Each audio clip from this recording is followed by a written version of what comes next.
બાળક ત્યાં રમતું હતું અને એ રમતા રમતા આગળ નીકળી ગયું. એણે એવું કીધું કે હું રસ્તો ભૂલી ગયો છું. એટલે આ જે આરોપી છે એણે એવું કીધું હું તને બિરયાની ખવડાવીશ. આમ પણ એકલો તો હતો જ, અને એમ કરીને બિરયાનીની લાલચ આપીને એને અપહરણ કરેલું છે.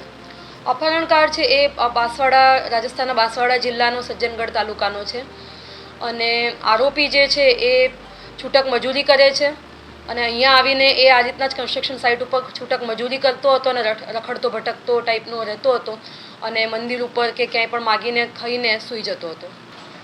તારીખ 7 તારીખના રાતના સમયે એક બાળકનું અપહરણ થાય છે. એ દિવસે કોઈ એક ધાર્મિક તહેવારની જે નાઇટ હોય છે એમાં બાળક રમતું હોય છે અને ત્યાંથી એનું અપહરણ થાય છે. સવારે એના માતાને જાણ થાય છે, કારણ કે પિતા તો બહાર નોકરી માટે એને ડ્રાઇવિંગ કરે છે. માતાને જાણ થતાં એની શોધખોળ થાય છે અને લગભગ સાંજના ટાઈમે પોલીસ પાસે એના સગાવાલા અને આસપાસના લોકો આવે છે કે બાળક અહીંયા મળી રહ્યું નથી.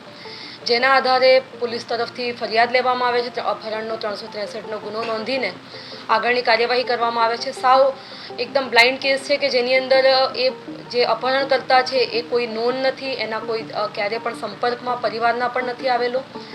અને પોલીસ દ્વારા અલગ અલગ ટીમો પાડીને આશરે 200 જેટલી સીસીટીવી ફૂટેજ જોવામાં આવે છે, જેમાં ક્રાઇમની ટીમ, પીસીબીની ટીમ, ઝોન 3ની એલસીબીની ટીમ, લોકલ પોલીસનો ડી સ્ટાફ, તમામ પીઆઈ શ્રી, મકરપુરા પીઆઈ, આ તમામને ઇન્વોલ્વ કરીને આખી એક ટીમ બનાવવામાં આવે છે, જેમાં બાળક જે જગ્યાએથી જતું દેખાય છે આમાં અપહરણકર્તા સાથે, આરોપી સાથે, એ ફૂટેજ ભેગી કરીને આગળની એ લોકોની મૂવમેન્ટ જોવામાં આવે છે. બાળક ઘણું કમ્ફર્ટેબલ હોય છે આરોપી સાથે, જેથી શંકા થોડી એવી જાય છે કે બાળક પહેલાં ક્યારે પણ આને મળેલું છે કે નહીં.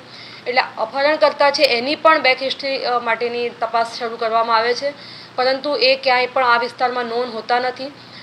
જેથી આખી રાત દરમિયાન પોલીસની ટીમો દ્વારા લાગીને બસ સ્ટેન્ડના, રેલવે સ્ટેશનના, અલગ અલગ રેલવેમાં પણ એલર્ટ આપવામાં આવે છે અને સીસીટીવી ફૂટેજ ચેક કરતાં બાળક ગોધરા પંચમહાલ તરફ, દાહોદ તરફ જતું બસમાં બેઠેલું દેખાય છે અપહરણકર્તા સાથે.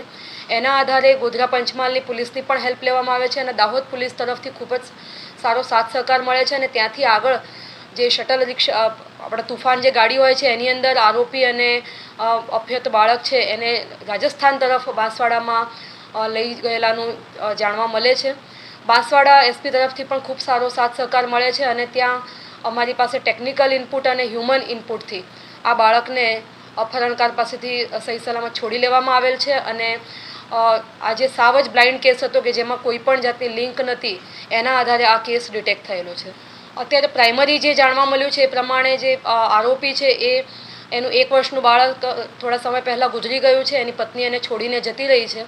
હમણાં થોડા સમયથી જે અહીંયા છૂટક મજૂરી કરવા આવેલા હતો આરોપી, અને આ બાળક સાથે પરિચય કેળવીને એનું અપહરણ કરેલું હતું. अब खबरों से लगातार अपडेट रहना हुआ आसान. BRG न्यूज आपके मोबाइल स्क्रीन पर.